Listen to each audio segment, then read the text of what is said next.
Éxodo capítulo 40, verso 34 al 38. ¿Lo tiene? Y vamos a dar lectura en el nombre del Padre, del Hijo y del Espíritu Santo. Entonces una nube cubrió el tabernáculo de reunión y la gloria de Jehová llenó el tabernáculo. Verso 35, léalo por favor.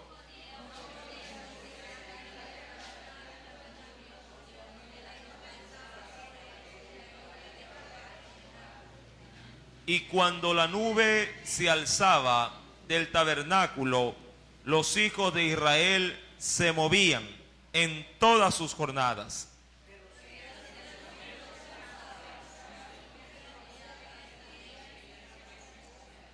Todos el verso 38. Porque la nube de Jehová estaba de día sobre el tabernáculo, y el fuego estaba de noche sobre él, a vista de toda la casa de Israel en todas sus jornadas. Amén. Hasta ahí la lectura de la palabra. Vamos a inclinar el rostro, vamos a orar. Amantísimo Dios, te damos muchas gracias en esta hora. Y Dios, nos disponemos a escudriñar tu palabra. Que sea tu Santo Espíritu, mi Padre, manifestando tu gracia y tu poder en nuestras vidas. Trata con nosotros en esta noche, oh Dios. Ministra nuestras vidas conforme a las necesidades que tengamos cada uno de nosotros. Y de la misma manera, sea usted también con la vida de nuestros pequeños en la escuela bíblica, mi Dios amado. Que ellos también puedan en ti, Señor, recibir la porción que tú les has preparado mediante el estudio de la palabra que usted también, Señor, mi Dios, les tiene reservada. De la misma manera, apresura los pasos de tus hijos que están por caminar a tu casa, Señor amado, para que puedan recibir de tus bendiciones y que toda la iglesia pueda ser grandemente enriquecida. Te lo imploro, mi Dios, en el nombre de Cristo Jesús. Amén y amén.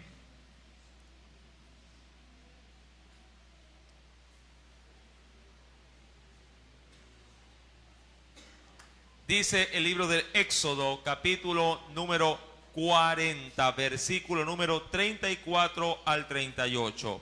Entonces una nube cubrió el tabernáculo de reunión y la gloria de Jehová llenó, verso 35. Y no podía Moisés entrar en el tabernáculo de reunión porque la nube estaba sobre él. Y la gloria, dice ahí, de Jehová lo llenaba. Verso 36.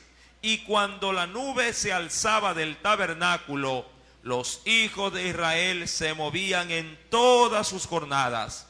Pero si la nube no se alzaba, no se movían hasta el día en que ella se alzaba. Porque la nube de Jehová estaba de día sobre el tabernáculo, y el fuego estaba de noche sobre él, a vista de toda la casa, dice, de Israel en todas sus jornadas. Bien, vamos en esta noche a meditar con respecto a este suceso muy particular, refiriéndose a la nube sobre el tabernáculo. ¿De dónde se originó o cómo se dio a conocer esta manifestación en particular? La Escritura, de hecho, la nombra como primer, precedente bíblico en el libro del Éxodo, en el capítulo número 13. Ahí por primera vez se menciona la manifestación de Dios a través de este elemento que se lo conoce como la nube o la columna de nube en el día y columna de fuego por la noche. Sí, acompáñeme pues a este precioso libro, capítulo número 13. Veamos este antecedente. Éxodo capítulo número 13, verso 17 en adelante. ¿Lo tiene? Dice el Señor: y luego que Faraón dejó ir al pueblo, Dios no los llevó por el camino de la tierra de los filisteos, que estaba cerca, porque dijo Dios, para que no se arrepienta el pueblo cuando vea la guerra y se vuelva a Egipto. Mas hizo Dios que el pueblo rodease por el camino del desierto del Mar Rojo, y subieron los hijos de Israel de Egipto armados. Verso número 19. Tomó también consigo Moisés los huesos de José, el cual había juramentado a los hijos de Israel, diciendo: Dios ciertamente os visitará, y haréis subir mis huesos de aquí con vosotros. Verso 20. Y partieron de Sucot y acamparon en Etán, a la entrada del desierto. Y mira lo que dice el verso 21. Y Jehová iba delante de ellos de día en una columna de nube para guiarlos por el camino, y de noche en una columna de fuego para alumbrarles. Dice aún más, a fin de que anduviesen, sí, de día, y también dice de noche. Sí, y dice la escritura en el verso 22, nunca se apartó de delante del pueblo la columna de nube de día, ni de noche la columna de fuego. En este primer antecedente bíblico, pues notamos, sí, la manifestación de Dios por medio de este elemento que se lo conoce, como lo mencioné, columna de nube o de fuego. El objetivo esencial o primordial de la aparición de esta columna, de acuerdo al versículo número 21, dice la Biblia en la parte final, a fin de que anduviesen de día y de noche. Es decir, que este elemento en particular movía al pueblo para que puedan caminar, para que puedan ser guiados de una manera continua. La manifestación de la gloria de Dios siempre tendrá un objetivo, si es que se lo quiere ver de una manera muy amplia. Dios no se manifiesta a los hombres en vano. Siempre la manifestación de Dios, cualquiera sea el elemento o el instrumento que Él tome o escoja, será para poder cumplir un propósito. Mi amado hermano, muchos de nosotros, si podríamos decir que experimentamos manifestaciones de Dios, pero pensamos que dichas manifestaciones son solamente una breve distracción de las cosas de Dios. Y Dios no nos hace experimentar sucesos, eventos o situaciones o circunstancias para que nosotros simplemente digamos, el Señor me hizo ver tal cosa, pero no sé qué sucederá. O el Señor me apercibió de tal cosa, pero bueno, yo todavía estoy a la espera así de alguna otra cosa. Mi amado hermano, Dios siempre cuando se manifiesta tiene a bien, en este caso, dar a conocer un propósito. Y el propósito inicial de esa columna era guiar al pueblo de día y de noche para que no se detuviera. Pero hay algo más que sí que deberíamos también de conocer, sí, con respecto a esta manifestación.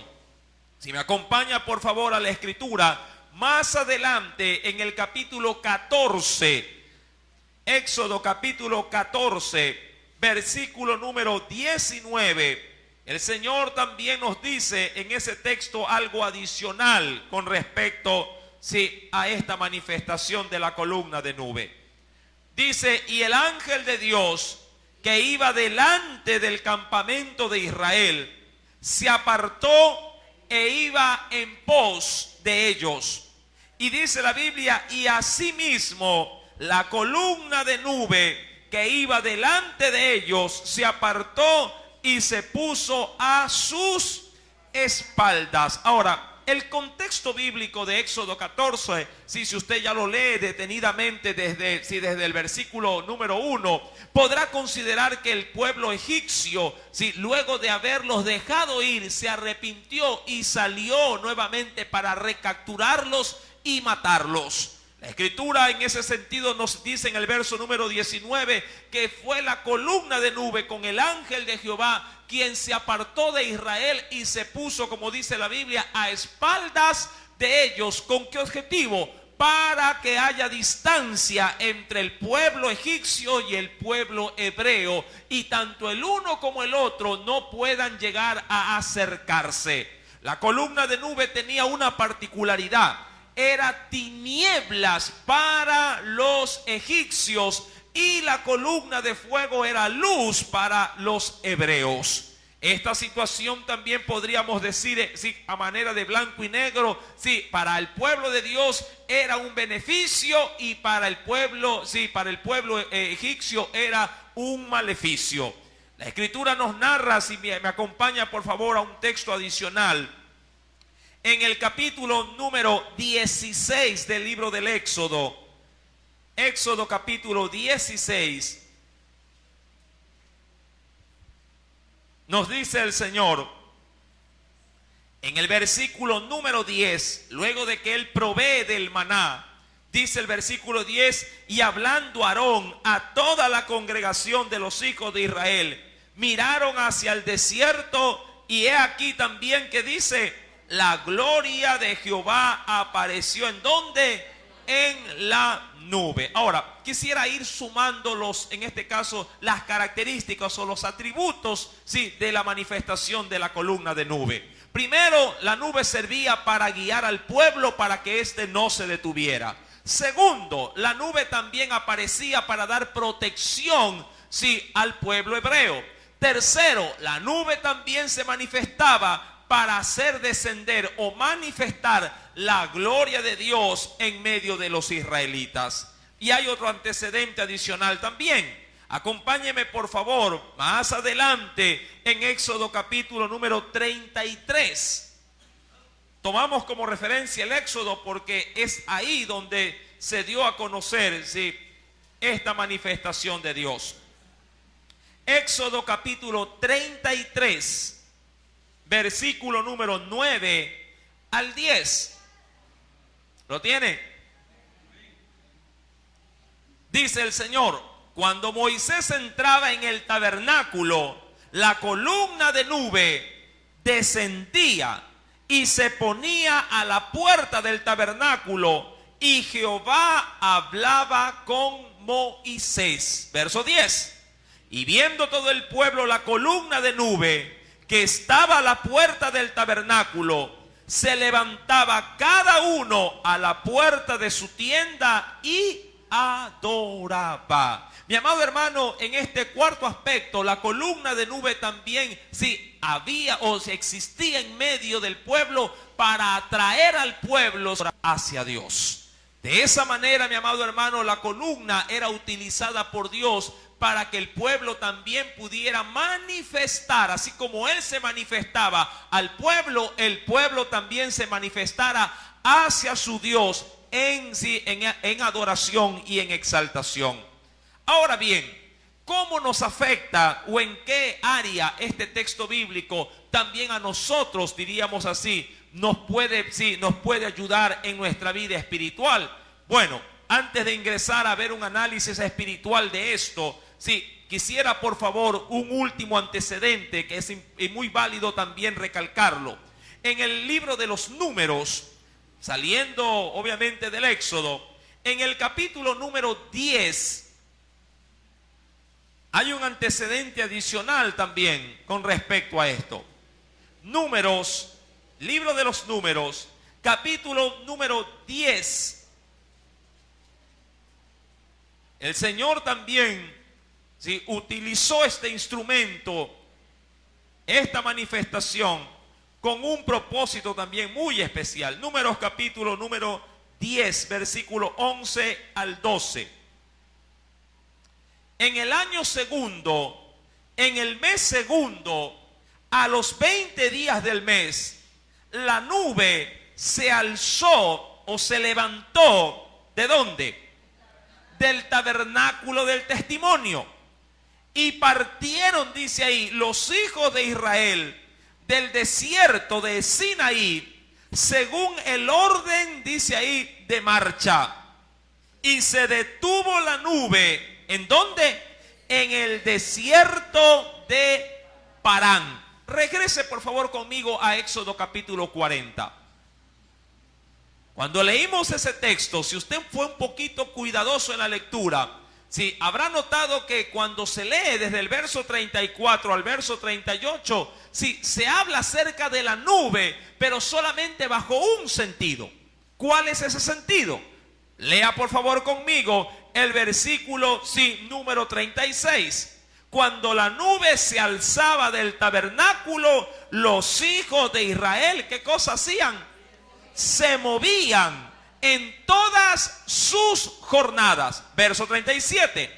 Pero si la nube no se alzaba, no se movían hasta el día en que ella se alzaba. Algo especial, mi amado hermano, de la manifestación de Dios a través de esa columna era que el pueblo se pudiera, mi amado hermano, sí, se pudiera en este caso establecer en sus jornadas conforme al designio de la manifestación a través de esa nube. ¿De qué es lo que estoy hablando? Mi amado hermano, cuando la nube se posaba sobre el tabernáculo, la gente paraba en sus actividades y se concentraba de manera exclusiva a, como lo leímos en un texto anterior, a adorar o a buscar en Dios una palabra, porque era Dios el que revelaba palabra a través de su siervo Moisés, y el pueblo afuera esperando qué palabra era la que Dios había de dar. Pero una vez que la columna se alzaba del tabernáculo, la gente volvía a sus jornadas.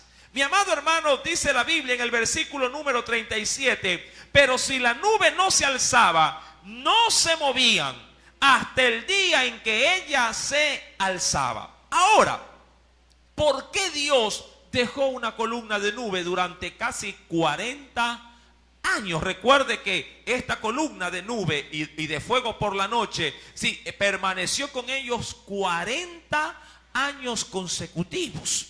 Sí, y luego el Señor, cuando entraron en tierra de Canaán, la quitó de en medio de su pueblo.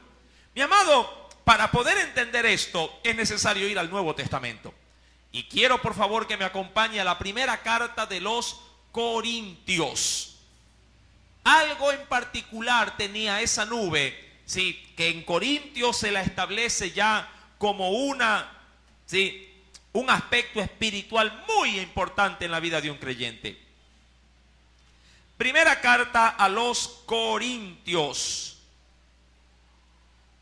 En el capítulo número 10, verso número 1 y 2.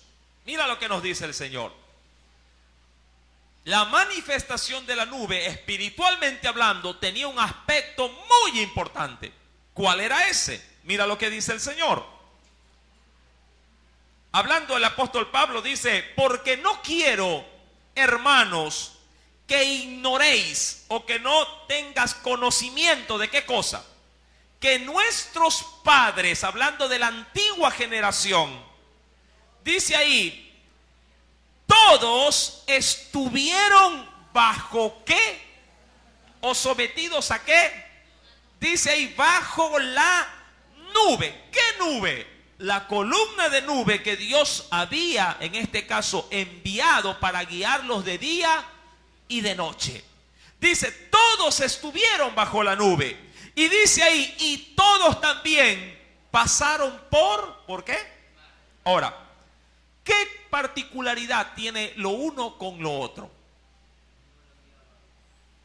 Hay algo que une la columna de nube también con el mar. ¿Qué particular, qué propiedad física tienen? Ambos siguen siendo ¿qué cosa? Sí, no, antes del bautismo, pero sí, ¿qué particularidad tiene? Hablando ya de la física, ambos son ¿qué cosa? ¿Qué son? Son agua. Son H2O. Uno en su estado líquido y lo otro en su estado gaseoso, pero ambos igual sigue siendo agua. Sí, H2O en la fórmula química. Sí, dice la Biblia, todos, dice allí, estuvieron bajo la nube y todos pasaron el mar. Ahora, ¿para qué Dios lo dejó? Ahora, en el mar, obviamente el pueblo pasó por el mar abierto una sola vez. ¿verdad? Una sola vez. Pero con la columna de nube, en este caso, la manifestación de Dios a través de este evento duró o permaneció 40 años, toda una generación. Y dice la Biblia, y todos en Moisés, no porque Moisés los bautizara, pero en la generación o en el uso que Dios le dio a través de este hombre, si todos en Moisés fueron bautizados, ¿en qué dice la Biblia? Ahora, aquí hay algo muy curioso. En el mar, podríamos decir que el bautismo se lo podría acoger como un evento único y un suceso, diríamos así, transitorio, que ocurre y nunca más volvió a ocurrir. Pero en la nube, el bautismo debió haber sido algo permanente. Mi amado, la manifestación de la nube para con el pueblo, de acuerdo a lo que dice el versículo número 2, sí, es una permanencia de ese bautismo.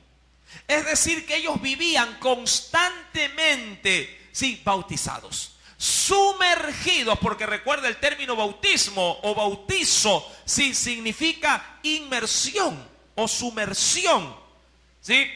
Cuando usted coge la ropa y la pone en la tina, le echa agua y detergente, sí, esta acción, luego usted coge la ropa y ¿qué hace dentro de la tina? La sumerge y la trata de dejar toda bajo el agua.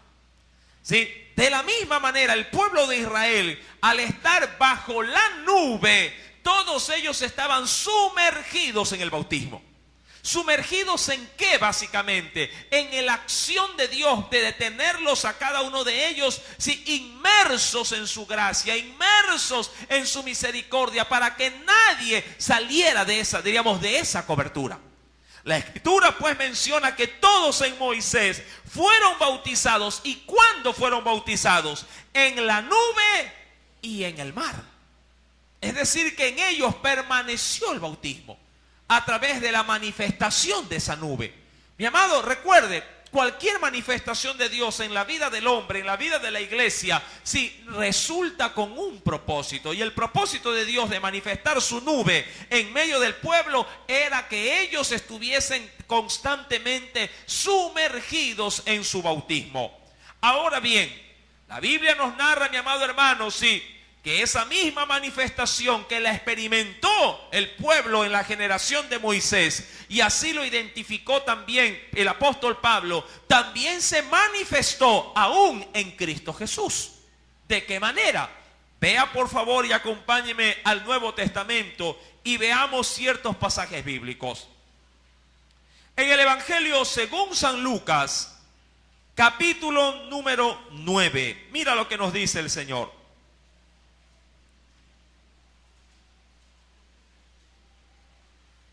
Evangelio de Lucas, capítulo número 9.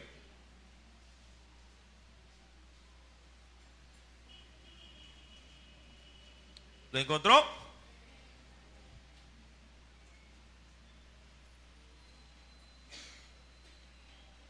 Versículo número 34 en adelante. Dice el Señor: mientras él decía esto, vino una nube. Ojo, y ya Jesús había sido bautizado, por cierto, sí, por medio del bautismo de ¿quién? De Juan, sí, y posteriormente sobre él vino también el Espíritu Santo en forma de una paloma. Sí, pero más adelante, en el monte que se le conoce como el de la transfiguración, ¿qué sucedió? Dice el versículo 34, mas él decía esto, vino, dice ahí, una nube que los cubrió, ¿sí?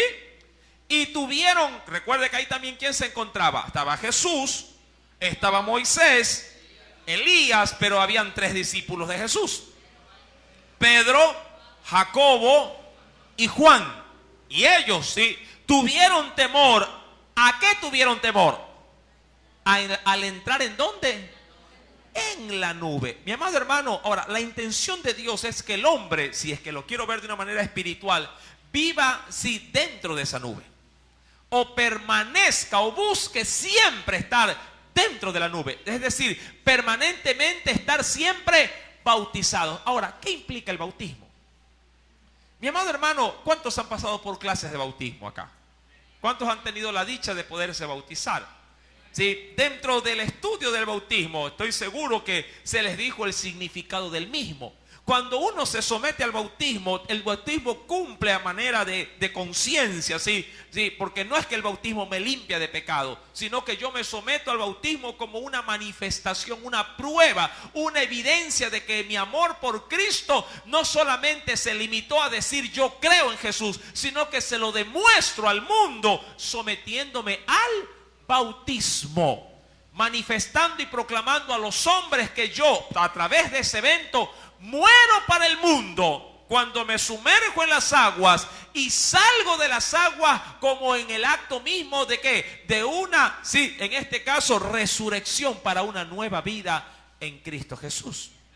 Y Dios quiere que su pueblo viva constantemente, muriendo al mundo y siendo siempre, diríamos así, libre de esas ataduras, manifestando o proclamando con su vida a Cristo Jesús.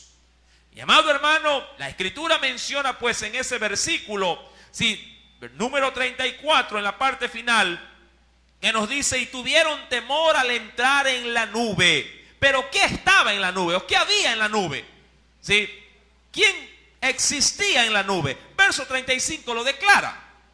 Dice ahí, y vino una voz, ¿de dónde? Desde la nube, que decía, este es mi Hijo amado, a él oíd. Ahora, ¿quién mora en la nube? Dios, nuestro Padre Celestial. Y el estar sumergidos en la nube es estar siempre bajo la dirección del Señor. Recuerda la acción, sí, allá en Éxodo capítulo 40, que es el texto que hemos leído. Él es cuando la nube se movía, ¿qué hacía el pueblo? Hacía sus jornadas. Si éste se levantaba, el pueblo tenía que seguirlo. Si él se detenía, el pueblo tenía que detenerse. Mi amado hermano, hay un texto que lo dice de una manera mucho más amplia. Acompáñame al libro de los Números, en el capítulo número 9.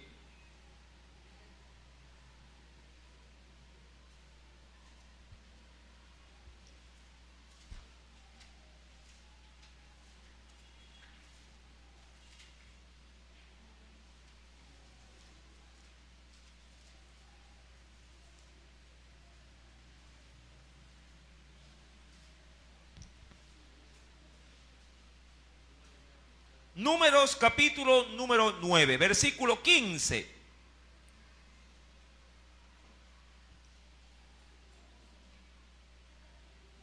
¿Ya lo tiene? Versículo número 15. Nos dice el Señor. Y aquí vemos de una manera mucho más detallada qué es lo que sucedía, ¿sí?, al suceso de esa nube. El día que el tabernáculo fue erguido o levantado, la nube, ¿qué hizo? De manera inmediata, cubrió el tabernáculo sobre la tienda del testimonio. ¿Qué implicaba eso, mi amado hermano? ¿Qué implicaba eso? ¿Quién está en la nube? Dios. Y cuando el templo, mi amado hermano, se levanta, lo primero que Dios hace, si una vez ya levantado, construido, es ir y morar en él.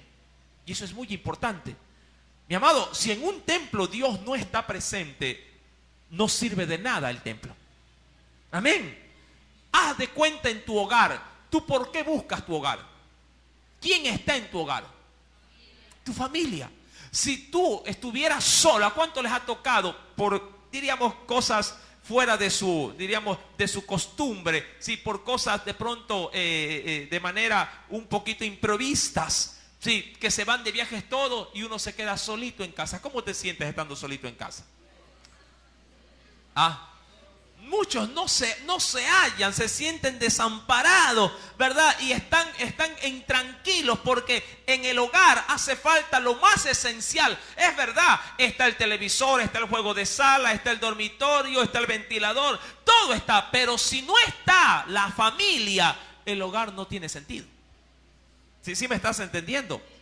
Dios, cuando manifestó su nube, lo primero que hizo es depositarla o asentarla ¿en dónde? En el tabernáculo. Recuerda, mi amado hermano, que hemos venido viendo y leyendo, sí, estudiando en Éxodo, sí, en los últimos capítulos, la construcción de cada implemento dentro del tabernáculo. Y una vez que el tabernáculo se levanta, lo primero que Dios hace es ponerle lo más esencial, más allá del arca, más allá de la mesa de los panes, más allá del candelero, más allá, mi amado hermano, del altar de bronce, de la fuente, sí, más allá de cualquier cosa. Si no tenía a Dios en su interior, el tabernáculo no servía para nada. Y dice la Biblia, versículo número 15: el día en que el tabernáculo fue erguido, la nube cubrió el tabernáculo sobre la tienda del testimonio. Y a la tarde había sobre el tabernáculo, sí, es decir, como ya a la caída de la tarde, ¿qué había? Como una apariencia. ¿De qué cosa? No es que era fuego, era algo que aparentaba fuego. ¿Sí? Recordando, mi amado hermano, que Dios era muy, diríamos así, muy meticuloso hasta para poder manifestarse en el pueblo. ¿Por qué? Porque Dios no quería que se haga idolatría. Y si Dios se aparecía esencialmente en fuego, la gente bien podría haber dicho, el fuego es Dios. ¿Y qué hubiera hecho la gente? Una fogata, ahí está Dios, adoremos. Y si Dios era cuidadoso de algo, es que no se haga con él, la gente, un Dios. Usted recuerda, ¿verdad? La restricción que Dios les hace allá en Éxodo capítulo 20, pero no en cuanto a los mandamientos, sino después de los mandamientos. No pierda, por favor, números y recuerde algo que ya estudiamos en su debido momento. Éxodo capítulo número 20, versículo número 23.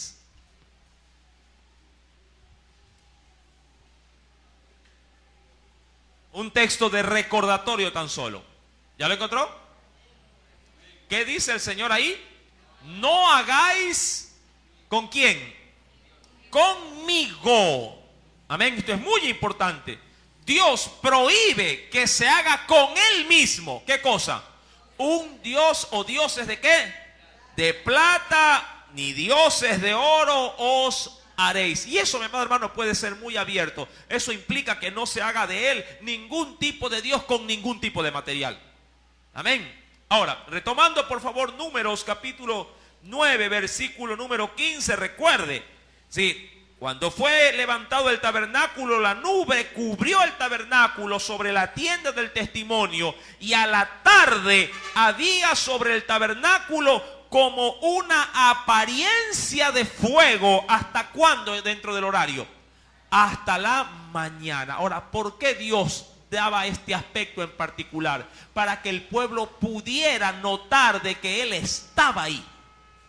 De que Él estaba presente en el tabernáculo. De esa manera el pueblo tenía la seguridad de que Dios siempre estaba presente en medio de ellos. Recordando esto, mi amado hermano, el tabernáculo de reunión de manera inicial fue levantado en medio de las 12 tribus de Israel. 3 tribus estaban al norte, 3 tribus al sur, 3 tribus al este, 3 tribus al oeste, y el campamento en la mitad, que implicaba también esa posición estratégica de que la vida del hebreo sea en torno al tabernáculo. Y eso es muy importante, porque Dios tiene que ser el eje central de nuestras vidas. En la actualidad sucede a la inversa. El hombre está en el centro y Dios está a un lado. A un lado. Por eso es que el hombre no tiene la disposición de buscar de Dios, porque para él Dios no es la parte central de su vida. Para el pueblo de Israel, Dios era el eje central aún de la convivencia judía. Estaba en medio. Todo mundo, mi amado hermano, cuando se levantaba, las tiendas, sus puertas estaban orientadas al centro del tabernáculo. No podían ellos levantar su tienda con la puerta de acceso a espaldas del tabernáculo. Tenían que estar frente al tabernáculo, sea a la tribu que perteneciera, porque todas y cada una de ellas tenían que apuntar al centro del tabernáculo, para que al despertarse vieran qué cosa, al Señor. Y al ver la columna de nube decían, hay presencia de Dios en medio del tabernáculo. Cuando tú te levantas podrías decir lo mismo, hay presencia de Dios en esta casa. O hay guerra en esta mañana. ¿Ah? Hay pleito en esta noche, porque recuerda que en el tabernáculo la presencia de Dios estaba de día y de noche. Mi amado hermano, dice la Escritura, así, verso 16, léalo por favor conmigo. Así era, ¿qué dice? De vez en cuando. Continuamente la nube lo cubría de día y de noche la apariencia de fuego. ¿Qué es lo que cubría? Todo el tabernáculo. Amén. Todo el tabernáculo estaba lleno de la gloria de Dios. Verso 17, y esto se enlaza con lo que dice Éxodo 40, versículo 38 en adelante. Cuando se alzaba la nube, ¿qué sucedía? Dice ahí, cuando se alzaba la nube del tabernáculo, los hijos de Israel, solamente cuando ella se alzaba, los hijos de Israel, ¿qué podían hacer? Partían, se movían. ¿Sí? Y en el lugar donde la nube se paraba, allí también acampaban, ¿quiénes? Los hijos de ¿quién? De Israel. Ahora, debemos de recordar, mi amado hermano, las palabras del Señor.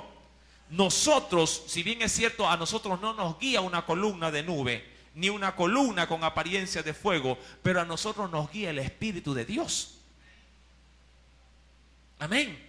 Y Él como nuestro guiador, mi amado hermano, como nuestro consolador, como aquel que viene a orientar y a dirigir una orquesta, el Señor nos conduce o nos debería de conducir de día y de noche también, en todas nuestras actividades.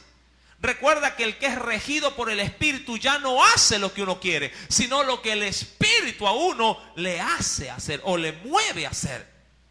Sí, al apóstol Pedro, Jesús en una oportunidad le dijo, sí, ahora tú te riges, pero vendrá alguien que a ti te va a regir. Hablando de qué? Del poder del Espíritu Santo que lo iba a tomar y lo iba a someter, porque la verdad es eso. El Espíritu de Dios desea someter a los que se quieren dejar someter. El problema es que el pueblo no se quiere someter al Espíritu de Dios, porque cuando Dios comienza a tomar control de nuestra vida, entonces Él nos va a refrenar de muchas cosas que nosotros pensamos que están bien, pero Dios nos dice, eso que estás haciendo está mal. Mi amado hermano, la Escritura pues nos advierte de estas cosas. Lea por favor nuevamente el versículo número 17. ¿Qué nos dice el Señor?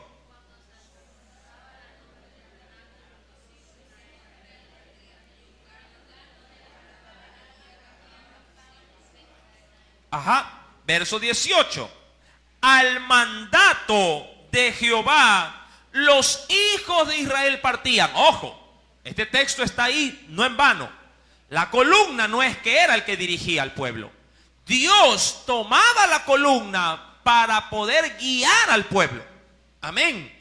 Esto es importante considerar para que el hombre entienda de que no era la columna como tal, sino Dios que usaba la columna de nube para poder, en este caso, orientar a su pueblo. Antes de seguir avanzando, acompáñenme por favor. Veamos qué nos dice el libro de los Salmos. Salmo capítulo 78. Libro de los Salmos, capítulo número 78.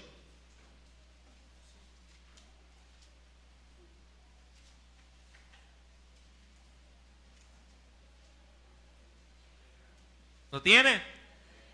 Dos textos vamos a leer en dos salmos. 78, verso número 14.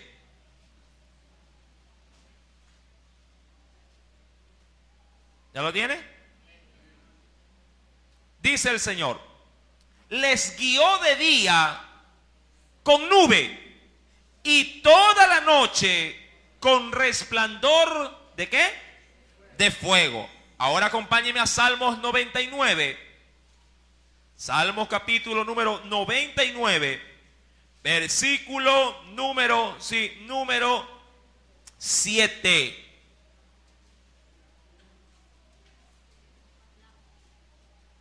Sí, y 8. ¿Lo tiene? ¿Cómo es que los guiaba? Mire, en columna de nube, ¿qué hacía el Señor en esa columna? No es porque la nube tuviera boca para hablar, pero Dios, el que estaba en la nube, Él hablaba. Dice ahí, en columna de nube hablaba con ellos. Guardaban, mira lo que hacía el pueblo, guardaban sus testimonios y el estatuto que les había dado. Verso 8. Jehová Dios nuestro, tú les respondías. Ahora, ¿qué usaba como instrumento? La columna. ¿Quién hablaba? Dios. Dice, tú les respondías. Les fuiste un Dios perdonador, pero también ¿qué? Y retribuidor o recompensador de sus obras. Ahora, ¿cómo debe de ser la vida de un creyente en la actualidad? Ya que nosotros no tenemos una columna, sí, que nos guíe. Vayamos por favor al Nuevo Testamento y veamos estos aspectos bíblicos que también a nosotros el Señor nos quiere otorgar. Carta a los romanos. Carta a los romanos, después de Hechos de los Apóstoles. Capítulo número 8.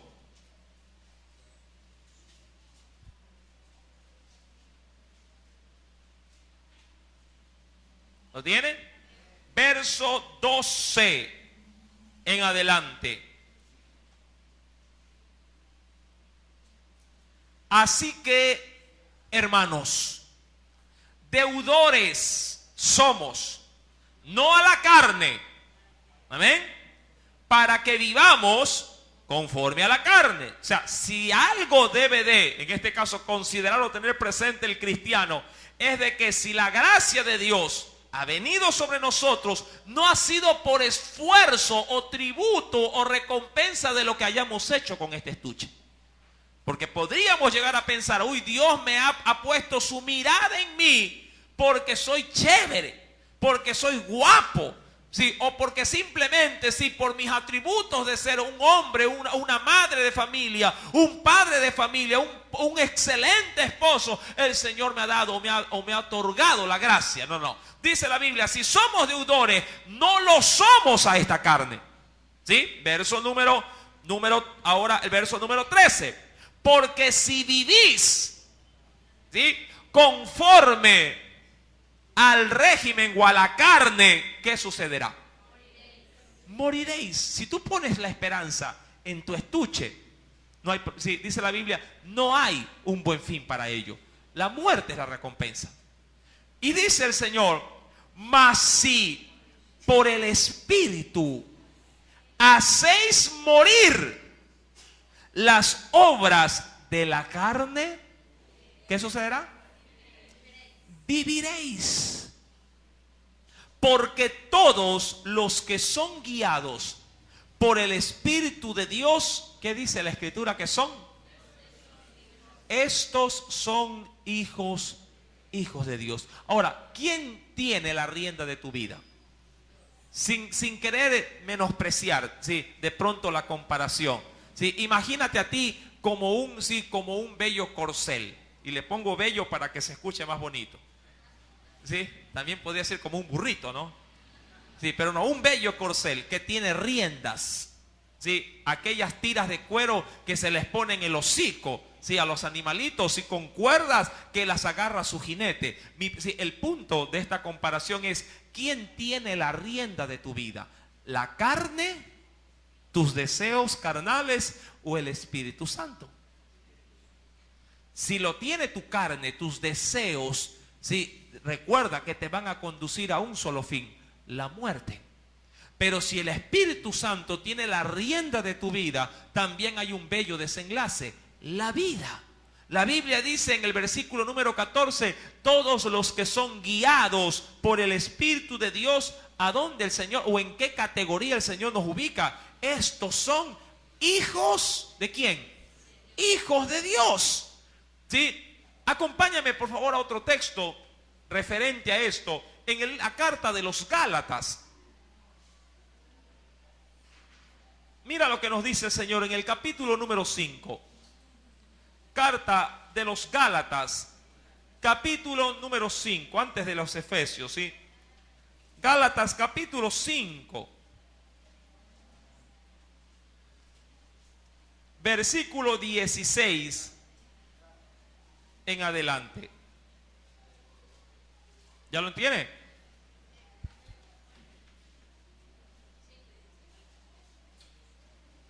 Gálatas capítulo 5, verso 16 al 18. Dice, digo pues, andad, que también implicaría como vivir o caminar. Caminen en el Espíritu. Ahora, ¿cómo se logra caminar en el Espíritu? Pues aquí esto es una pregunta que mucha gente no tiene la respuesta. Dice, hermano, yo quiero vivir conforme al Espíritu, pero no puedo. Y la primera pregunta, la interrogante es porque no sé cómo, ¿verdad? Y por ello muchos están buscando la dirección de Dios para saber cómo poder vivir en el Espíritu.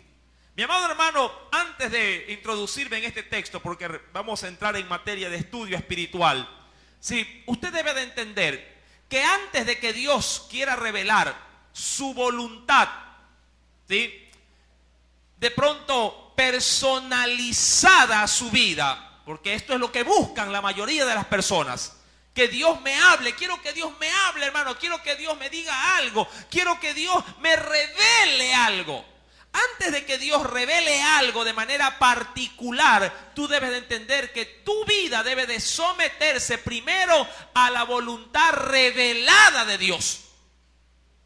Antes de que tú recibas la revelación oculta de Dios para tu vida en particular, primero todo creyente debe de someterse ya a la voluntad revelada de Dios. Hay quienes quieren saltarse la voluntad revelada de Dios, es esta, la Biblia, y quieren saber cuál es la verdad, cuál es la voluntad oculta de Dios para ellos. Mi amado hermano, nunca Dios te la va a dar a conocer si primero no pasas por este primer y gran filtro, que es su palabra. Dios solamente revela su voluntad oculta, sus propósitos eternos, ocultos y escondidos. ¿A quiénes? A los que primeramente se someten a la voluntad revelada de Dios. Cuando alguien primero se somete a la voluntad revelada de Dios, entonces Dios le dice, perfecto, si puedes cumplir lo que te estoy revelando, seguro vas a cumplir lo que te quiero revelar a futuro. ¿Qué es esto, mi amado hermano? Estoy hablando de pronto un idioma medio raro. No. La voluntad revelada es simplemente obedecer lo que ya está establecido.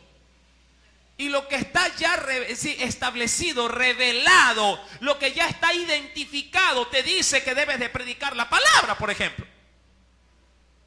Eso te ordena la voluntad revelada de Dios. La voluntad revelada de Dios te dice que debes de perdonar.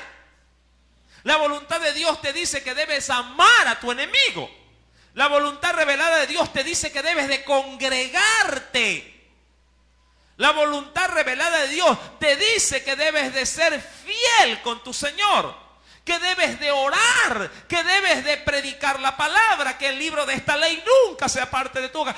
Todo eso ya te lo dice la voluntad revelada de Dios, pero ¿para qué te lo dice? Para que lo obedezcas. Cuando cumplas la voluntad revelada, cuando te mantengas en el cumplimiento de la voluntad revelada de Dios, entonces le podrías decir al Señor, Señor, ahora que yo estoy en tu voluntad ya conocida, ahora por favor quiero que me des a conocer, ¿sí?, la voluntad que está oculta, ¿sí?, para mi vida, ya de manera muy particular. No que haya otra voluntad de Dios, no, la voluntad de Dios es una sola. Pero dentro de su voluntad, sí, hay cosas que son muy precisas para ti y para mí. Y esas Dios las va a susurrar a tu oído en oración cuando tú estés sujeto a la voluntad revelada de Dios. El problema es que muchos con esta voluntad no la quieren obedecer. Y si quieren que Dios les revele algo oculto, Dios dice: imposible. ¿Cómo te voy a dar algo particular si lo general no puedes vivirlo? Si lo ya, diríamos así, plenamente identificado, no lo puedes cumplir. Acuérdate del texto de Jesús. Si eres fiel en lo poco, en lo mucho el Señor te va a poner. Ahí la gente quiere recibir lo mucho, la grandeza de pronto de un servicio, de un ministerio, pero no se quiere sujetar a lo más sencillo de la voluntad de Dios, que es lo que ya se encuentra plenamente identificado y escrito. ¿Por qué? Porque no se rigen, no les gusta que el Espíritu de Dios los someta. Yo estoy seguro que si usted viera lo que vio este pueblo, usted dijera: wow, Señor, yo quiero que así te manifiestes en nuestros tiempos, como una columna. Cuando yo vaya para la iglesia, quiero ver una columna que está ahí. Ay, la presencia de Dios en el culto. A muchos le impactaría, a muchos les haría estrago y dirían: ese encuentro es el que yo quiero. Mi amado hermano, ese encuentro tú lo tienes ya en tu corazón si eres guiado por el Espíritu Santo, sin la necesidad de ver una columna o algo que salga fuego, como lo experimentó de pronto un Moisés en medio de una zarza. Esa, por ejemplo, esa voluntad era la voluntad oculta de Dios para la vida de un hombre que habría de ser de gran beneficio para todo un pueblo. Mi amado hermano, doy la apertura del texto que estamos leyendo. Recuerda, Gálatas capítulo número 5, verso número... Ahora, ¿cómo vivir? Sí, versículo 16. ¿Cómo vivir guiado por el Espíritu? Aquí lo dice. Aquí no hay nada oculto. Dios ya lo reveló. El punto es quién quiere obedecer. Quién quiere sujetarse al Espíritu. Y lo primero que Dios te dice... ¿Tú qué quieres? ¿Cuántos quieren vivir guiados por el Espíritu Santo? Ya. Lo primero que Dios te dice antes de cualquier cosa es la advertencia: no satisfagáis los deseos de la carne. Es lo primerito que Dios te dice.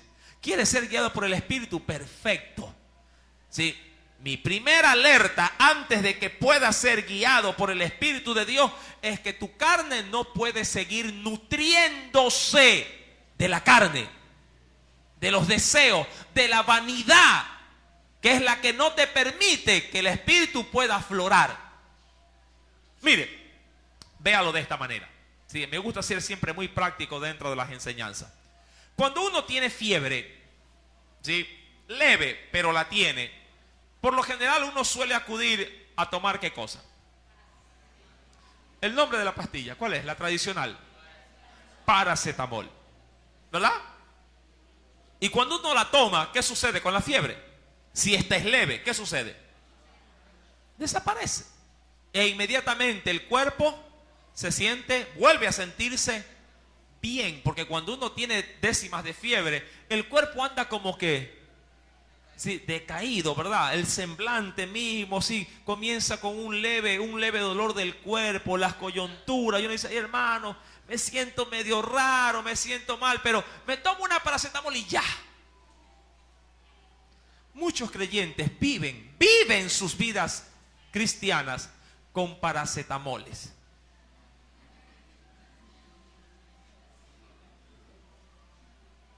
¿Sí? Nutren o alimentan su carne, ¿sí?, de manera abundante, pero cuando se trata del Espíritu Santo, cuando se trata de darle rienda suelta al Espíritu de Dios, lo aguantan tomándose la dosis que no les permite que el Espíritu Santo los guíe, los controle, lo detienen. Hasta podría decir, sí, que lo reprimen y le dicen: no, porque mi carne, sí, es la que debe de regir mi vida. Mi carne es la que debe de primar antes que el Espíritu Santo. ¿Cómo sucede esto? Mi amado hermano, mire lo que nos dice la Escritura. La Biblia sí lo contempla y nos da los tips como para poder saber de qué estamos hablando. Dice el Señor en el verso 16: no satisfagáis los deseos de la carne, ¿sí?, porque el deseo, óigalo bien, el deseo, el anhelo, ¿sí?, de la carne es contra el espíritu. Ahora, ¿cómo podría yo llevarlo al plano de la práctica? Ahora, mi amado hermano, ¿a cuántos se les dificulta la oración? Ya poniéndose la mano en el corazón. ¿Cuántos encuentran satisfacción plena, sí, en la oración? ¿O para ti es una lucha orar? Pregunto, ¿quién te detiene para orar? La Biblia lo identifica. ¿Quién te detiene? La carne, el cuerpo. ¿Qué es lo primero que se manifiesta de pronto en un tiempo de oración que te siempre te contrarresta, te impide, sí, te frena cuando tú quieres orar? El cansancio. ¿Qué otra cosa más? El sueño. ¿Qué más? La pereza. Sí, las ocupaciones, la agenda tan movida que tiene. Mi amado hermano, lo que Dios te dice para poder comenzar a vencer la carne y para que el espíritu tome control es que a los deseos de esa carne tú ya no la sigas alimentando. Recuerda lo que dice el verso 16: no satisfagáis los deseos. Eso es alimentar. Cada vez que tú alimentas la carne con más carne, la carne se hace robusta, usando un buen término, gordo, obeso. El problema, mi amado hermano, de la carne es que cuando tú la alimentas, si esta agarra mayor masa, mayor cuerpo y por ende mayor dificultad para que el espíritu pueda manifestar, pueda en este caso abrirse camino. Si tú te alimentas solamente, por ejemplo, en tus tiempos ocios de descanso, si solamente te alimentas de televisión, mi amado hermano, si tu espíritu va perdiendo, ¿qué cosa? Va perdiendo posición, postura, va perdiendo en tu vida jerarquía, y la carne es la que comienza a aflorar. Si en tu vida solamente le metes trabajo y más trabajo, de seguro, mi amado hermano, las ocupaciones no le darán espacio a qué en tu vida. Al espíritu. Por eso a mí me preocupa los tiempos de oración dentro de las iglesias. Es preocupante. La gente quiere llenar. Yo un día le dije a mi hijo, sí, no digo cuál para que después no me anden señalando, sí, en su desesperación, sí, y antes tenía una gran dificultad con uno de ellos por el asunto de la alimentación, sí, y en una oportunidad yo le dije, mira, si tú te comas ahorita 30 arroz con menestra, sí, tu cuerpo va a seguir siendo delgado. ¿Sí? Porque el cuerpo no va a poder, ¿qué cosa? ¿Qué no va a poder el cuerpo? Asimilar tanta comida. Pero si a tu cuerpo le das una buena nutrición de manera permanente, tu cuerpo, ¿qué va a hacer con el tiempo? Va a adquirir la propiedad, ¿sí?, de los nutrientes de cada uno de esos alimentos. Hay muchos cristianos, mi amado hermano, que quieren meterse en un día, sí, una cápsula enorme de espiritualidad, pensando que eso los va a dejar fuerte, y no. Hay algunos que hasta daño les hace. Métete tú, mi amado hermano, en esta noche, sí, métete unos 5 arroz con menestra y mañana me cuentas. Queda empachado, e inclusive mañana no viene ni al culto. ¿Por qué? Porque todo lo que comió le hizo daño. Y yo pregunto, ¿el arroz con menestra hace daño? No, si se lo come ¿con qué? Con moderación. Tú no puedes, mi amado hermano, si decir, ay hermano, es como estoy falto del espíritu, se voy a orar toda la noche y mañana voy a levantarme, pero sí, como un poderoso. Es mentira.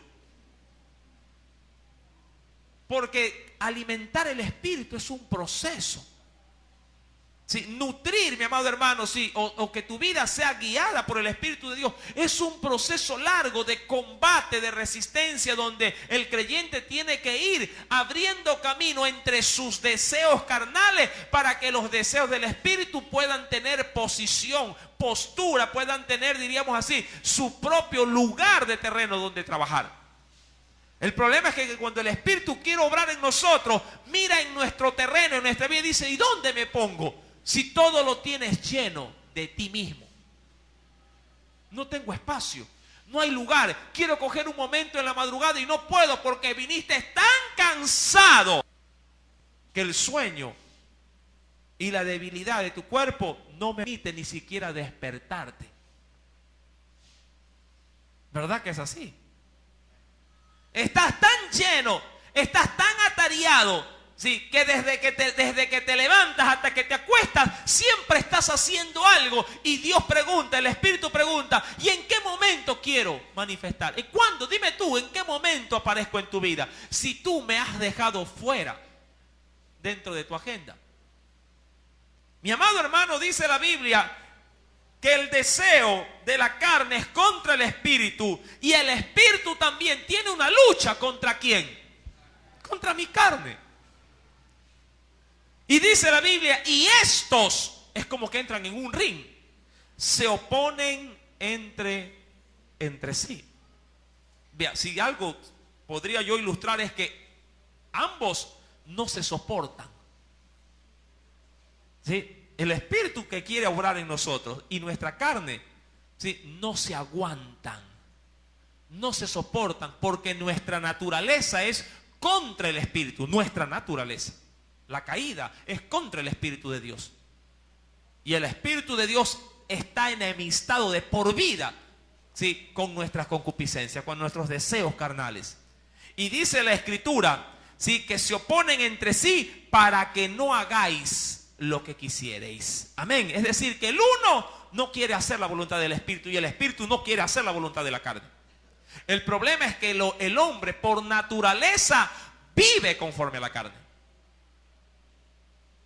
Y por no naturaleza, ¿sí?, no quiere la ley del espíritu, o no quiere ser guiado, si lo quiero aplicar al texto de estudio, conforme, ¿sí?, en este caso, conforme a la columna de la nube. Dice la Biblia, verso número 18, pero si sois guiados por el Espíritu, ¿qué sucederá? No estáis bajo, es decir, bajo el pecado. Porque la ley es la que a mí me determina o me dice qué es lo que es pecado. Mi amado hermano, ahora, ¿cómo identificar la carne? Ahí lo menciona. Verso número 19.